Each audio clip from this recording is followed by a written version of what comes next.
नमस्कार भक्तगण, हमारे इस चैनल में आप सभी का हार्दिक अभिनंदन है। आप सबका विशेष स्वागत है। जैसा कि आप सब इस विशेष बात से अवगत हैं कि हमने फिलहाल पुरुषोत्तम मास महात्म कथाओं की श्रृंखला शुरू कर रखी है और इसी श्रृंखला के क्रमबद्ध तरीके से चलते हुए आज हम आपको अध्याय 24 सुनाने जा रहे हैं। आइए सुनते हैं पुरुषोत्तम मास महात्म यानी माघ महात्म के 24वें अध्याय की कथा। मणिग्रीव बोले, हे द्विज, विद्वानों से पूर्ण और सुंदर चमत्कार पूर्ण में धर्मपत्नी के साथ मैं रहता था। धनाढ़ पवित्र आचरण वाला, परोपकार में तत्पर, मुझको किसी समय संयोग से दुष्ट बुद्धि पैदा हुई। दुष्ट बुद्धि के कारण मैंने अपने धर्म का त्याग किया, दूसरे की स्त्री का सेवन किया और नित्य अपेय वस्तु का पान किया। चोरी हिंसा में तत्पर रहता था, इसलिए बंधुओं ने मेरा त्याग किया। उस समय महाबलवान राजा ने मेरा घर लूट लिया। बाद में बचा हुआ जो भी कुछ धन था उसको बंधुओं ने ले लिया। इस प्रकार सभी से तिरस्कृत होने के कारण वन में निवास किया। स्त्री के साथ इस घोर वन में निवास करते हुए मुझ दुरात्मा का नित्य जीवों का वध कर जीवन निर्वाह होता है। हे ब्राह्मण, इस समय आप मुझ पातकी पर अनुग्रह करें। प्राचीन पुण्य के समूह में आप इस घोर वन में आए हैं। हे महामुने, स्त्री के साथ मैं आपकी शरण में आया हूँ। आप उपदेश स्वरूप प्रसाद से कृतार्थ करने के योग्य हैं। जिस उपाय के करने से मेरी तीव्र दरिद्रता इसी क्षण नष्ट हो जाए और अतुल वैभव को प्राप्त कर यथा सुख विचरूं।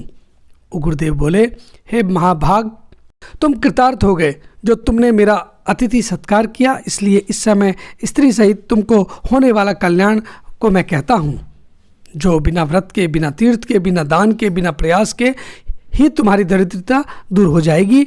ऐसा मैंने विचार किया है। इस मास के बाद तीसरा पुरुषोत्तम मास आने वाला है। उस पुरुषोत्तम मास में सावधानी के साथ विधिवत पूर्वक तुम दोनों स्त्री पुरुष श्री पुरुषोत्तम भगवान को प्रसन्न करने के लिए दीपदान करना। उस दीपदान से तुम्हारी यह दरिद्रता जड़ से नष्ट हो जाएगी। तिल के तेल से दीपदान करना चाहिए। विभव के होने के कारण घृत से दीपदान करना चाहिए, परंतु इस समय वन में वास करने के कारण घृत अथवा तेल, इनमें से तुम्हारे पास कुछ भी नहीं है। हे अनग मणिग्रीव, पुरुषोत्तम मास भर स्त्री के साथ नियम पूर्वक इंगुदी के तेल से तुम दीपदान करना। स्त्री के साथ इस तालाब में नित्य स्नान करके दीपदान करना। इसी प्रकार तुम इस वन में 1 मास व्रत करना। तुम्हारे अतिथि सत्कार से प्रसन्न मैंने यह वेद में कहा हुआ तुम दोनों स्त्री पुरुष के लिए उपदेश किया है। विधिहीन भी दीपदान करने से मनुष्य को लक्ष्मी की वृद्धि होती है।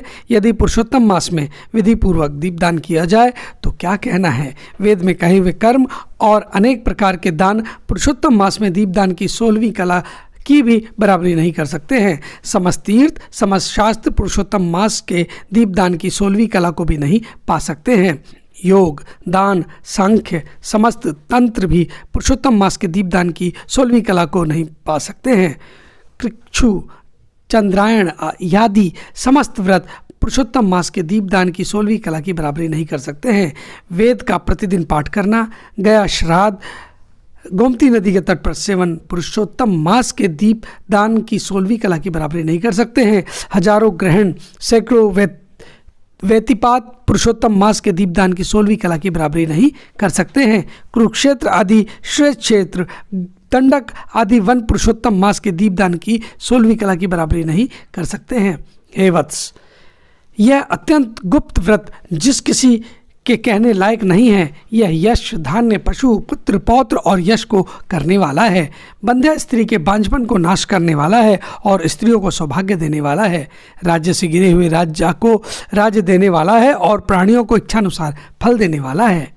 यदि कन्या व्रत करती है तो गुणी चिरंजीवी पति को प्राप्त करती है। स्त्री की इच्छा करने वाला पुरुष सुशीला पतिव्रता स्त्री को प्राप्त करता है। विद्यार्थी विद्या को प्राप्त करता है। सिद्धि को चाहने वाला अच्छी तरह सिद्धि को प्राप्त करता है। खजाने को चाहने वाला खजाना प्राप्त करता है। मोक्ष को चाहने वाला मोक्ष को प्राप्त करता है। बिना विधि के, बिना शास्त्र के जो पुरुषोत्तम मास में जिस किसी जगह दीपदान करता है वह इच्छानुसार फल को प्राप्त करता है। हे वत्स, विधि पूर्वक नियम से जो दीपदान करता है तो फिर कहना ही क्या है। इसीलिए पुरुषोत्तम मास में दीपदान करना चाहिए। मैंने इस समय यह तीव्र दरिद्रता को नाश करने वाला दीपदान तुमसे कहा। तुम्हारा कल्याण हो, तुम्हारी सेवा से मैं प्रसन्न हूँ। अगस्त मुनि बोले, इस प्रकार वह श्रेष्ठ ब्राह्मण मन से 2 भुजा वाले मुरली को धारण करने वाले श्री हरि भगवान का स्मरण करते हुए प्रयाग को गए। वे दोनों अपने आश्रम में उग्रदेव के पीछे जाकर उनके पास कुछ मास पर्यंत वास करके प्रसन्न मन हो दोनों स्त्री पुरुष उग्रदेव को नमस्कार कर फिर से उनके आश्रम को चले गए। अपने आश्रम में आकर भक्ति से पुरुषोत्तम में मन लगाकर ब्राह्मण की भक्ति में तत्पर उन दोनों स्त्री पुरुष ने 2 मास बिताया। 2 मास बीत जाने पर श्रीमान पुरुषोत्तम मास आया। उस पुरुषोत्तम मास में वे दोनों गुरु भक्ति में तत्पर हो दीपदान करते हुए आलस्य को छोड़कर वे दोनों ऐश्वर्य के लिए इंगुदी के तेल से दीपदान करते रहे। इस प्रकार दीपदान करते उन दोनों को श्री पुरुषोत्तम मास बीत गया। उग्रदेव ब्राह्मण के प्रसाद से शुद्धांतकरण होकर समय पर काल के वशीभूत हो इंद्र की पूरी हो गई। वहाँ होने वाले सुखों को भोग कर पृथ्वी पर भारत खंड में उग्रदेव के प्रसाद से श्रेष्ठ जन्म को उन दोनों स्त्री पुरुष ने धारण किया। पूर्व जन्म में जो तुम मृग की हिंसा में तत्पर मणिग्रीव थे, वह वीर बाहु के पुत्र चित्रबाहु नाम से प्रसिद्ध राजा हुए। इस समय वह चंद्रकला नामक जो तुम्हारी स्त्री है, वह पूर्व जन्म में सुंदरी नाम से तुम्हारी स्त्री थी। पतिव्रत धर्म से यह तुम्हारे अर्धांग की भागनी है। जो स्त्री पतिव्रता होती है वह अपने पति के पुण्य का आधा भाग लेने वाली होती है। श्री पुरुषोत्तम मास में इंगुदी के तेल से दीपदान करने से तुमको यह निष्कंटक राज्य मिला है। जो पुरुष श्री पुरुषोत्तम मास में धृत से अथवा तिल के तेल से अखंड दीपदान करते हैं तो फिर कहना ही क्या है। पुरुषोत्तम मास में दीपदान का यह फल कहा गया है, इसमें कुछ संदेह नहीं है। जो उपवास आदि नियमों से श्री पुरुषोत्तम मास का सेवन करता है तो उसका कहना ही क्या है। वाल्मीकि मुनि बोले, इस प्रकार अगस्त मुनि राजा चित्रबाहु के पूर्व जन्म का वृतांत कहकर और राजा चित्रबाहु से किए गए सत्कार को लेकर तथा अक्षय आशीर्वाद देकर चले गए। इति श्री बृहन्नारदीये पुराणे पुरुषोत्तम मास महात्म्ये चतुर्विंशोऽध्याय अस्ति। एक बार प्रेम से बोलेंगे, श्री पुरुषोत्तम भगवान की जय, श्री विष्णु भगवान जी की जय, माँ लक्ष्मी जी की जय। तो भक्तगण, ये थी हमारी पुरुषोत्तम मास महात्म्य के 24वें अध्याय की कथा। आपको कैसी लगी कृपया अपनी राय कमेंट करके बताएं। और अगर 24वें अध्याय की ये कथा आपको पसंद आई हो तो कृपया इसे लाइक करें, अधिक से अधिक शेयर करें और हाँ, हमारे इस चैनल को भी कृपया एक बार सब्सक्राइब करें। अब हम आपसे आज्ञा चाहते हैं।